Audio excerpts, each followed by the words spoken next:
Hey, good afternoon, guys. Just out here in the feedlot. I have the camera zoomed in so you can see the corn there. Looking really good. We're really fortunate to have some corn in the ground, especially with this wet week here. It wasn't awful wet, but it's just cold, no sun.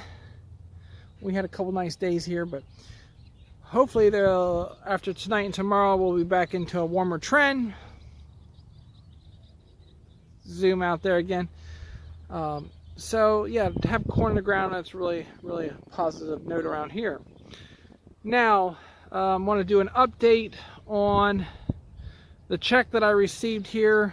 I had the state trooper here the other day.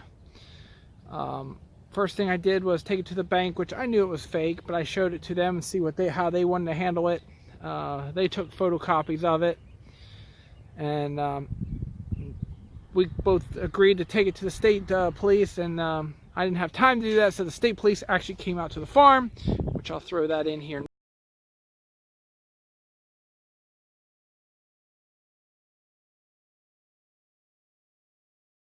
Okay, so we were there for about an hour together. Officer Blackwell out of Harrisburg, Pennsylvania. You'll see his phone number there if anybody wants to call him.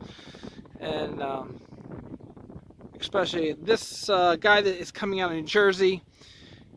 He actually sent an email here today, Thursday, around 12 o'clock. It came in to my wife's server, and then she sent it over to me, or I'm not sure how I got it, but anyway, I got it. And he was threatening to call the FBI if I didn't return his money, which there was no money to begin with. The tone that he was using, the threats, FBI, I'm going to make your life miserable, I'm going to make you go to jail. And it's just amazing, the tone. And the guy out of New Jersey, it just seemed like it was awful, consistent with somebody else I heard that kind of tone before.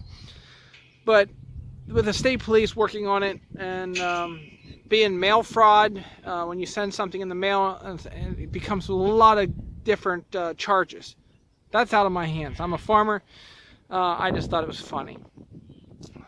So I'll try to put that clip of that email in here at the end somewhere. I'm not sure if I can take a photocopy of it, but just reading the threats, it was just absolutely unreal.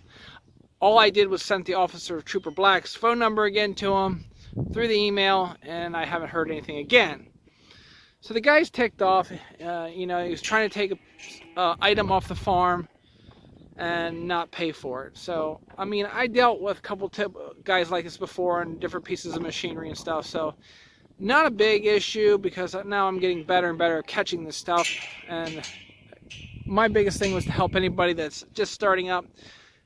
When somebody thinks you can trust them, just say, hey, I want to trust you, but let's just be on the safe side. Let's write things down on a contract. Let's sign it. Let's have it notarized and take some photos of the item and move on.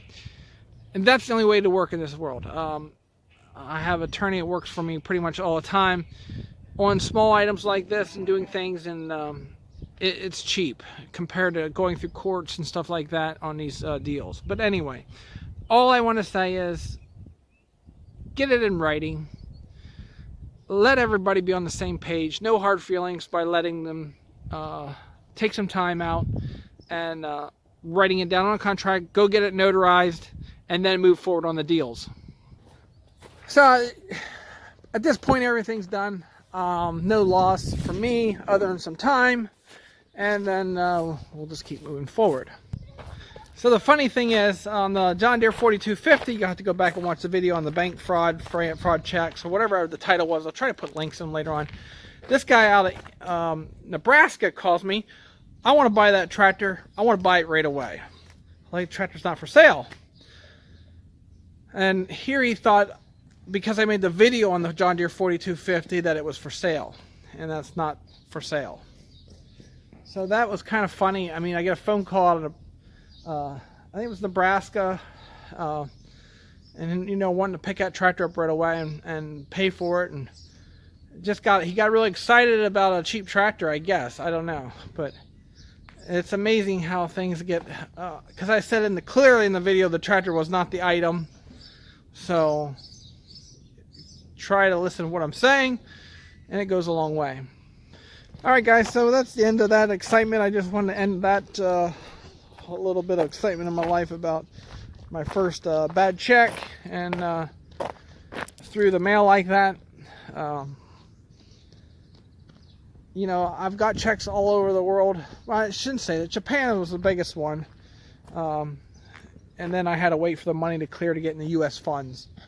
But yeah, nothing other than just taking some time out. But yeah, I don't know what the title of this video is. Going to be part 2 of that. Try to put the link in it so you understand what happened, and a couple clips in through here.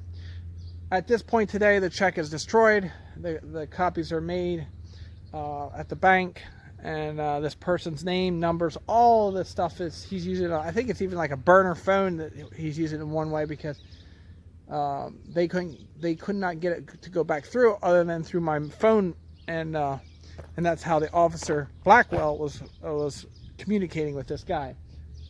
And as soon as he gave him the number, he's like, really? So I'll show you that clip too. So anyway, hope you guys have a great evening on Thursday here. It's Friday, and hopefully the rains hold off for most of you guys that don't need it. So I can't wait till the weekend here, and got some more exciting news. So try to take you along. What you doing? I don't know. Ready to go get a snack? Let's go. Are you my friend?